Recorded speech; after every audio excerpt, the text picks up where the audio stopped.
Today, we're going to talk about having difficult conversations with students. Whenever I start out class or start out any type of activity, I like to start the class with 3 deep breaths and establish this as a norm. So let's start that way today. Take a deep breath in and exhale. Deep breath in and exhale. And now take your deepest, biggest breath of the day and let it out with a sigh. I established this as a norm within my classroom, so that way it becomes so ritualized that whenever I decide to do it for any other need, it just is a very normal thing within the classroom. So when we're talking about difficult topics that may arise, one thing that we may talk about is predicting when they may come up. So what can you predict and prepare for?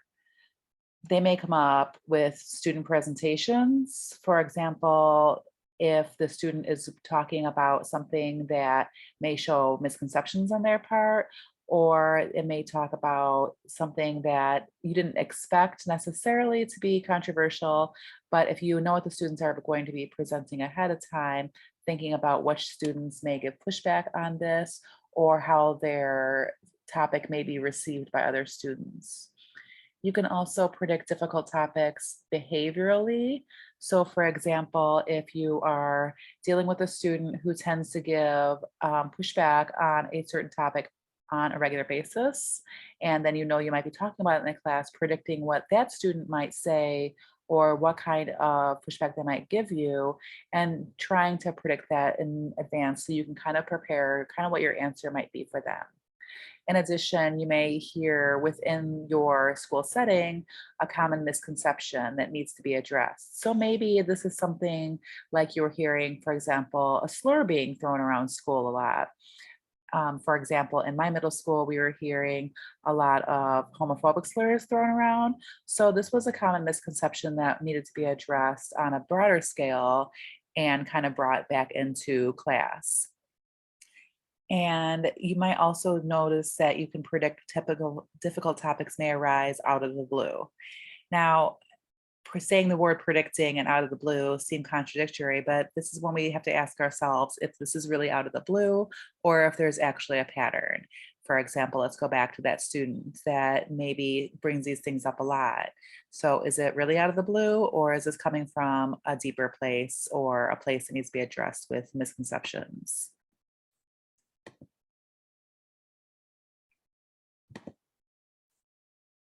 So another thing that we want to do is plan for these hard conversations.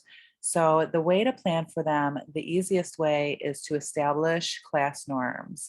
Your class norms are going to vary, but they should always include respecting each other's voices and establishing class as a safe space. You also should plan for them and think about your students' needs and which students might be the more difficult ones, what students are bringing past traumas into the classroom, and how can you plan for that. You also want to set rules that are specific to this specific conversation coming up.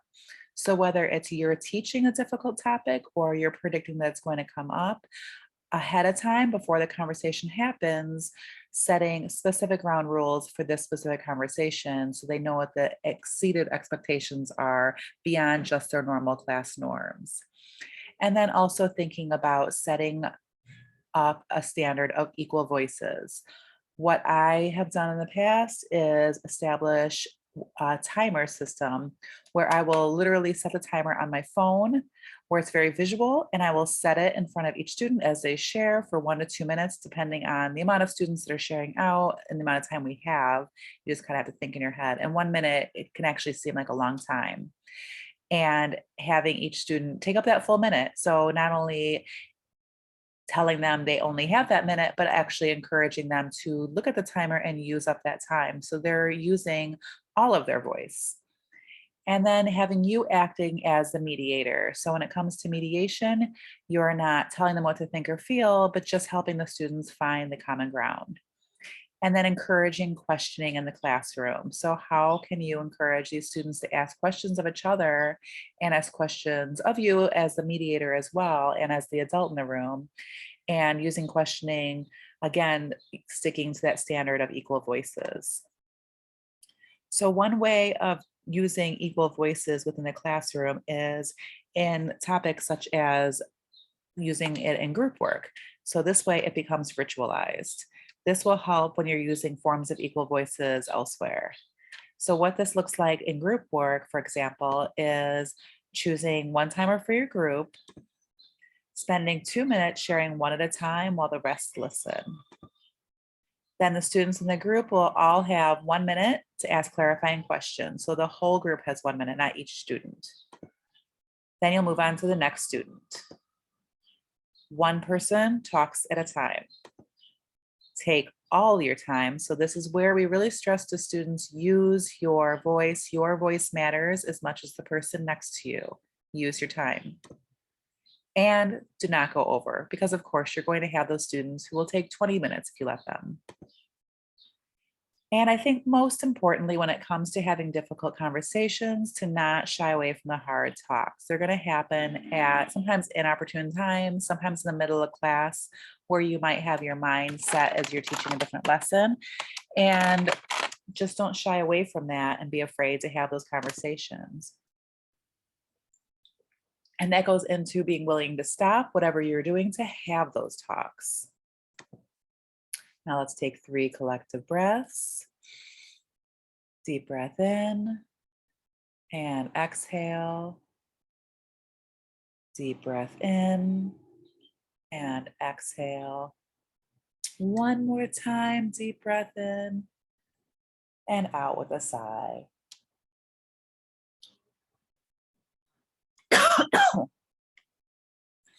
I use these 3 collective breaths whenever things get heated or to end the difficult conversation as a reset as well.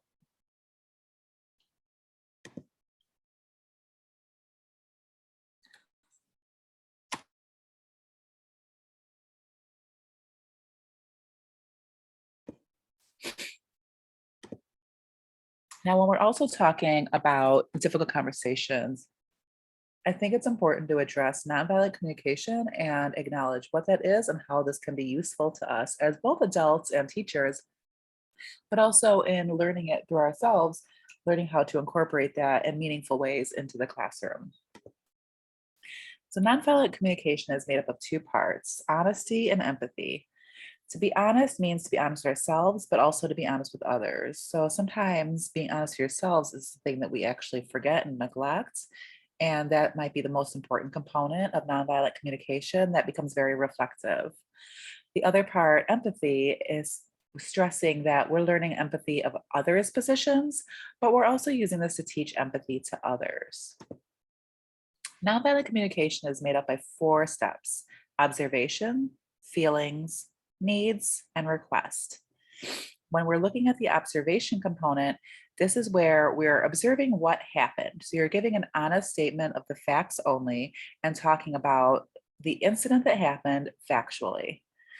Then we move into feelings. How does this make you as a speaker feel? And we use words to help name that. And this is actually where also in planning this out, it can become very reflective. Then we're addressing our needs.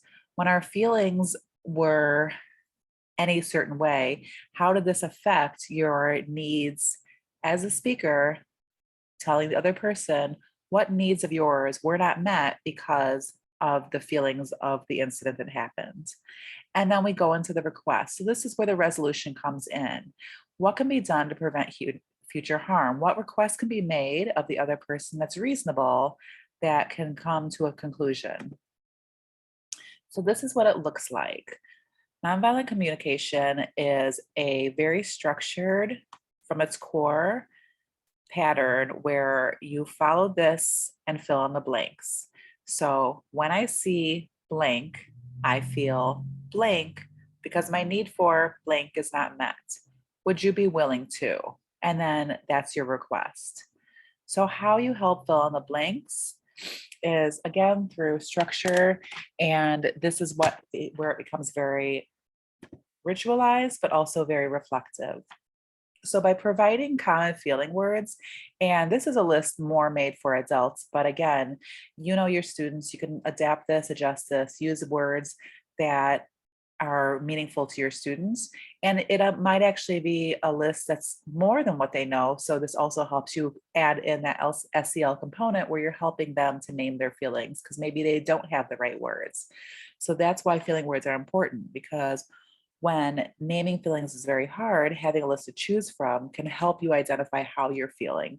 Even as an adult, sometimes we can't necessarily identify exactly how we're feeling. We just know we're upset by a situation. So, actually, looking at a list is appropriate and being able to pick off of that can help us reflect on how we're feeling about a situation. There's many words you can choose from. This is a pretty long, comprehensive list. You know, maybe you think of other ones, but again, providing the right list to the right group and then being able to reflect on that is part of the process that can become very meaningful. The same thing goes for needs. Often we don't know what it is that we need, and we don't know what we're looking for from another person. Again, we just know we're upset. And it's not until we're reflecting back and planning out this process that we're able to find out why we're feeling the way we're feeling.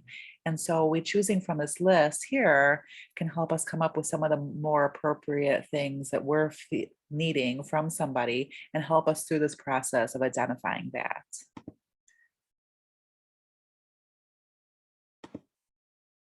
So the way this looks in student conflict resolution can be something that might be planned out. It might be in a pre-circle and you can actually go through that entire process, or it might be something that's reflective on a one-on-one situation that again, you can go through that whole process. But a lot of times student conflict resolution is very spur of the moment. It happens when it happens and you have to handle it right then and there. So, how you can kind of adapt this process is to pull them aside, pull these two students in the hallway, and adapt it as needed. So, an example of this student one might spend 1 minute stating the facts of what happened, and you stress to them just the feel, no feelings, just the facts, what happens. Then, student two repeats back what they just heard. Then that same student gets a chance to have another minute stating the facts of what they said happened. No feelings again, just facts. And then student one will repeat back what they just heard. Often, just in this process, they're kind of mentally also working through it, and it gives them a moment to have to kind of decompress and calm down. I'll often start this process with deep breaths, but you have to, again, kind of choose your audience and decide what's going to be responsive at that moment. Then, if you need to go on, student one is going to state how the other's actions made them feel. Then student two will have the opportunity to say the same thing. How did the other students' actions make them feel? You, as the mediator, can help them both with naming these feelings. They may not necessarily be able to really put the right words on it. And that's where you, as the adult, can help them with those naming feelings. And then overall, the teacher, as a mediator, can help the students develop an action plan. How can harm be prevented against each other in the future? Now let's take 3 collective breaths. Deep breath in and out. Deep breath in and out. One more time. Biggest breath of the day into your belly. Deep breath in and out with a sigh.